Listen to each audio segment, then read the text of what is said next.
4人姉妹なんですが、4人姉妹全部未熟児で、もう超未熟児で生まれて、何らかのそういう病気は持って、いまだに持ってますけど、それなりに生活をしてきて今に至るっていう感じですね。被爆者ってやっぱ一般的にいろんな原爆の後遺症である白血病になったりとか、いろんな症状があったりするので、あんまり知られたくないので、みんなあんまり語らないと思いますね。で、私の身近なところでも、結婚が決まって実は決まってから実は私は被爆2世ですって言ったところ、じゃあ結婚はなかったことにしてくれってあっさり結婚が破談になったりとか、実際そういうことがありますので。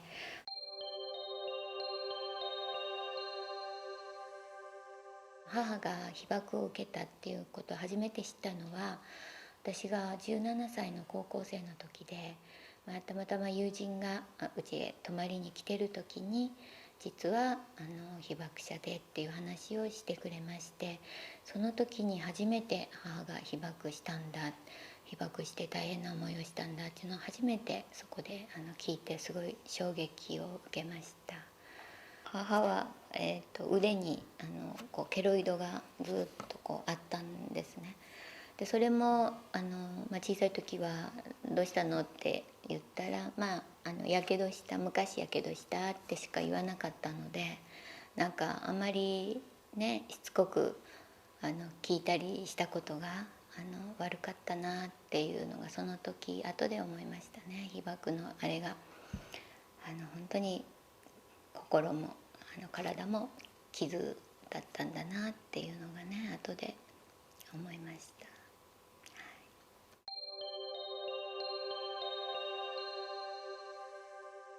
小さい時に姉が鼻血を出したりとか、私が熱が出たりとか、熱が出そうとか大体わかるんですけど、そういう時になんか母に言ったら、もう母が顔色が変わるというか、だから早く寝なさいっていうそういう言葉だったので、心の裏には本当に被爆のが原因ではない、きっと原因ではないだろうと思いたかったんだろうし、被爆に対するその悔しさと悲しさと怒りといろんな思いが私たちに一言で具合が悪いって言ったら早く寝なさいっていう怒りの言葉になってたんだなっていうのは今になって分かりますね。は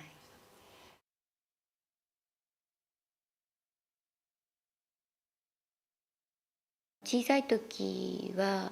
学校から帰るのが怖くて、母がいつも襖を閉めて奥の部屋で寝てたんですけど、開けるのが怖いというか、なんか今日開けるとお母さんもしかしたら死んでるんじゃないかなっていう子供心に不安があった日々なんですね。で本当にトイレで倒れてたりとかお風呂場で倒れてたりとか、私はすごい小さかったんですけどその印象はありますね。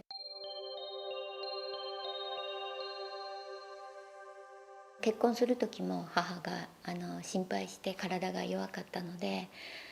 無事に子供もね産めるかなっていう心配して、主人にも実はもう被爆2世ですっていうことを母が話をして、主人としては理解があってそういうことは別に問題ではありませんっていうことで結婚に至ったんですけど、やっぱり私としては子供を産む時にやっぱり大丈夫かなって本当に元気なまともな子が生まれるのかなっていう不安はずっとありまして、でやっと本当に長男身ごもって健康では出産もして生まれてきたんですけど、やっぱ股関節がやっぱ弱くて小学校の時縄跳びかなんかした時に翌日なんか立てないってなんか四つん這いでいた時があって、で検査したところやっぱり股関節やっぱり私と同じでやっぱ関節が弱くて股関節がちょっとしっかりなってないというか弱いので、無理な運動をするとやっぱりすごい負担がかかるって言われたんですけど、なんか私に似てるなって。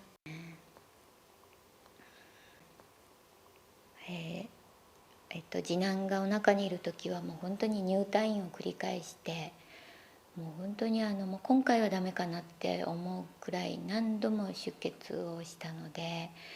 もうずっと入院してました。でやっと時間かかってやっと出たんですけど、産声が聞こえなくて、真っ先に白血病の疑いって出た時に、もう母がもう本当にそれまであなたがしっかりしないとどうするのとかって私を励ましてたんですけど、もう本当に被爆がもう自分の娘たちだけではなく、孫のもう被爆3世になる孫にまで白血病の疑いって言われて、もう本当に原爆が憎い、もう原爆がもう本当に悔しいって初めて気丈な母が泣き崩れる感じでしたね。次男は手術をしてもほぼ助からないという、胆道閉鎖、最終的に胆道閉鎖症でしょうということで、本当に1万人に1人と言われた難病だったんですけど、奇跡的に助けていただき、知能も影響がなく、全く今もう本当に青春を謳歌して元気に生活をしております。はい。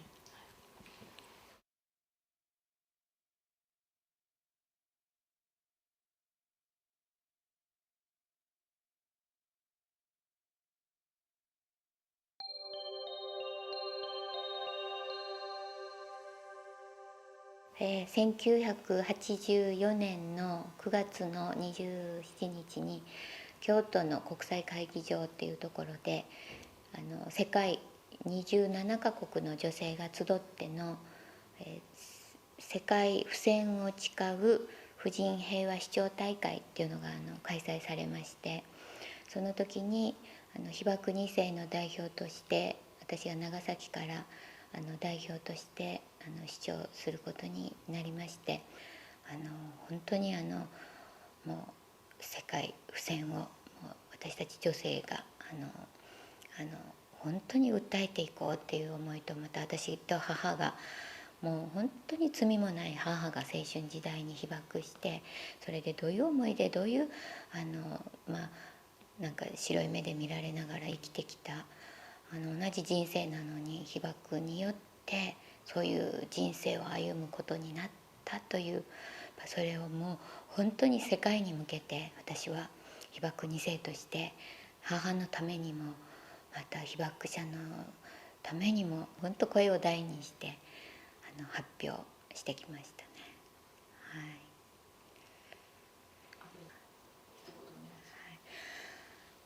私は被爆2世として生まれてきましたけど、それをマイナスじゃなくて本当に自分の身をもって自分の人生を通して原爆がどれほど人を苦しめるか、ずっとずっと人類のずっと後々まで残っていくかっていうことを、自分が被爆2世と生まれてきてそれをやっぱり使命として声を大にして語っていく、そういう生き方をこれからもやっていきたいと思っております。